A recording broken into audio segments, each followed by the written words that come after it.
মাঝে মধ্যে ভীষণ অবাক লাগে যে তুই আমাদের মধ্যে আর নেই। কেমন যেন একটা তখন হয়ে যায় মনটা। এই ফটোটা তোলা হয়েছিল 2020 সালে। আমার ফোন থেকে ভাই নিজেই তুলেছিল, যেহেতু ওদের জন্মদিন করা হয়েছিল। ভাই, বোন, আমি, সোনুর বাবা আর একটা পটল নামে ভাই, এই 5 জন মিলে গালে কেক লাগিয়ে হাতে টুপি নিয়ে এই ফটোটা তুলেছিল আমার ফোন থেকে। আর আজ সেই ফটোটাকে গয়াতে দিয়ে আসা হবে। দেখো কেমন মুচকি মুচকি হাসছিল দাঁত বের করে। আর এই ফটোটা হচ্ছে মা যখন ভাইয়ের ওখানটায় গিয়েছিল, ভিক্টোরিয়াতে ঘুরতে গিয়েছিল তখনকার।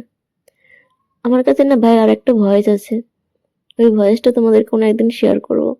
তোমরা শুনে না অবাক হয়ে যাবে যে ওই কথা বলার কয়েক ঘন্টা পরেই ও আমাদের ছেড়ে চিরতরে দূরে চলে যায়। তোমরা বিশ্বাসই করতে পারবে না যে এটা একটা অ্যাক্সিডেন্টালি ভাবে ঘটে থাকে। তোমরা কেউ বিশ্বাস করো না যদি ওই কথাটা শোনো। ভীষণ খারাপ লাগে এক সময়, কাউকে বলে বোঝানোর মতো না।